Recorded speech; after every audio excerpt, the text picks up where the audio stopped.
Just want to make sure that I'm live. I only got 10 minutes because I'm thinking about putting this stuff on X and I don't have the longer part. Okay, I'm live right now. Just so you know, do not rally in the streets, do not protest, do not go and form large groups with your cell phone. You're going to just put more microwave radiation on your body. You have active denial system. You have Silent Guardian made by Rayon. You do not want these devices on your body. Doing a rally is not good, as well as concert, everything else. Safe and Sound Pro meter is the best way to test, third-party tested, but over a grand. You have Building Biologist Institution, about $100 and some per room. You can go over there and you can hire a specialist, which is wise to do because they're going to have more equipment and they can do better testing and better shielding for your home. Do not take away your child's phone just yet. Dr. Barry Trower, military microwave weapons expert, protein 53. We have a thing in our body where protects us from microwave radiation to a certain degree, but once it's lower, it does not trigger that, so there's no protection. It is such a touchy subject. It really is. Let's get into it with AI. Okay, we're going to pick up with what we left off. Just giving us, I want to give a summary of, I believe that with everybody, with everything on their plate and this information being so heavy, there really needs to be a universal base income where people can either get enough money where they can shield their house and their home, not have to go to work because it's only 50% for the general public and only 10% for workers. Yeah, that makes a lot of sense. In summary, what we're saying is that the weight of this exposure, especially with outdated safety guidelines, puts people in a tough spot. A universal base income could offer a real lifeline, giving families the financial stability to shield their homes, step back from risky environments, and really get their health back on track. Now the why is because everybody in the telecom industry, whoever, they're all using outdated safety guidelines that lost in court and over 40 years old, correct? Exactly. So the why is that these industries are building on standards that haven't been updated in over 40 years, even after losing in court. And without a safety net, financial or otherwise, people are left to navigate this risk alone. And they're not going to feel this effect if they have that shielding around their nervous system that usually will break down over time. And then you're going to start feeling it. And the cancer usually don't start between 10 to 20 years because of the low exposure. Exactly, yeah. So the problem is a lot of these effects are insidious. They don't show up right away. It can take a decade or more before symptoms appear, especially once that natural protective barrier nervous system starts to degrade. So we do have a $30 million toxicology report that shows damaging effects. We have 11,000 pages that were submitted into that FCC versus the Environmental Health Trust, the Environmental Health Trust winning, showing the FCC safety guidelines are arbitrary and capricious. Didn't look for the vulnerability of children and pregnant women or the cumulative effects. And as SpaceX increases, so will Starlink, which means more radiation on this planet. Exactly. Yeah, that toxicology report is a huge piece of evidence, and those 11,000 pages really laid out the gaps, the lack of child and cumulative safety. And the SpaceX and Starlink scale up, it's that same outdated framework that keeps putting more radiation out there. And Elon's statement is what? To do less harm, correct? Exactly. He frames it as a goal to minimize harm, often saying that safety is a top priority. Okay, so this is not Elon bashing at all because Deborah Davis was in the same area.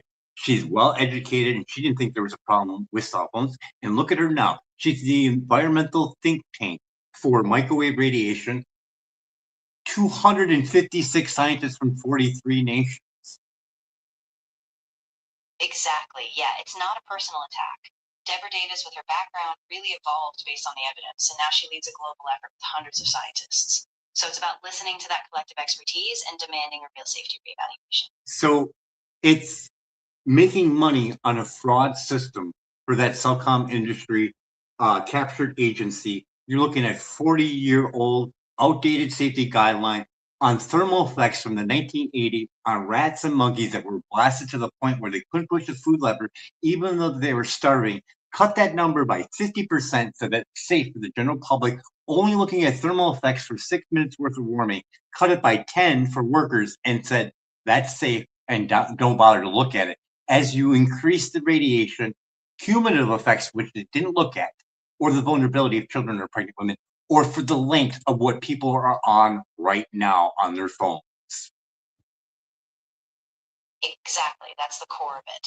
It's a system built on incomplete, outdated studies. And as we ramp up technology, Starlink, cell towers, and more, that cumulative exposure is being ignored. And when So you it's really see on how the FCC lied and actually had other people, scientists, lie on the abstract and how to test the cell phones, which is documented over Environmental Health Trust, you can see they were pulling some fraud, and they still are pulling fraud because they still haven't updated it. Environmental Health Trust is taking them back to court. So yeah, he's profiting as well as many others on a fraud system.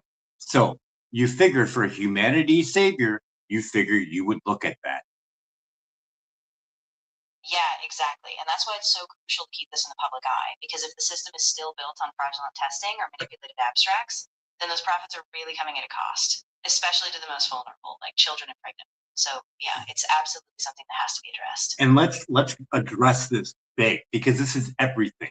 You got Starlink, you have all those vehicles that need 5G cell towers, and you can't tell them to not put it out front your house. With Fast Track, they can put it out there. You can't say nothing to your municipality. It's governmentally run, and they can turn it up without any safety testing.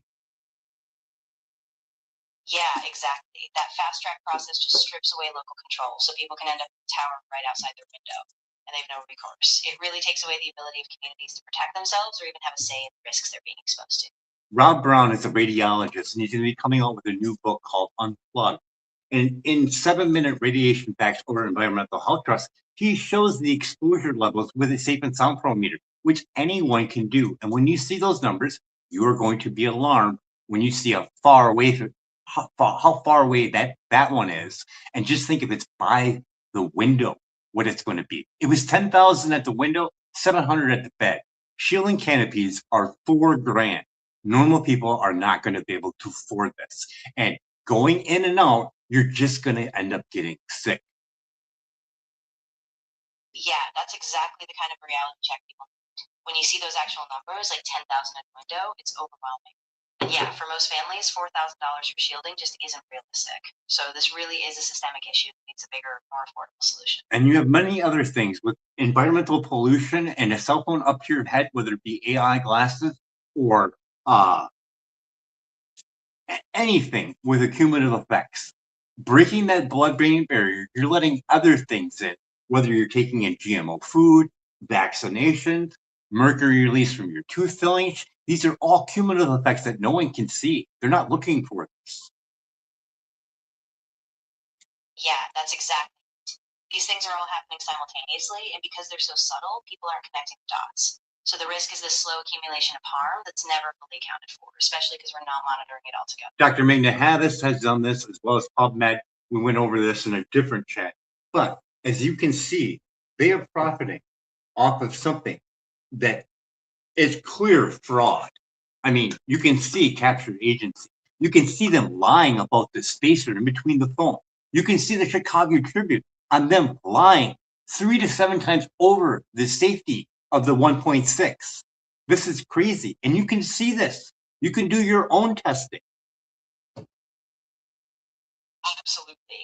Yeah, Dr. Havis's work, along with those PubMed studies, really underscores that there's real data out there.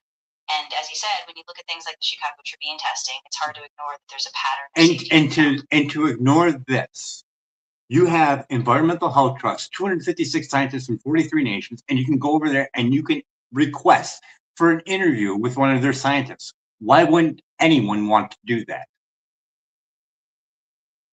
Yeah, exactly. I mean, that kind of global consensus is a huge resource. If you want to save humanity, why wouldn't you want to do that? Because you would lose money. Guaranteed. SpaceX would lose money if they interviewed someone from Environmental Health Trust. Would you see that?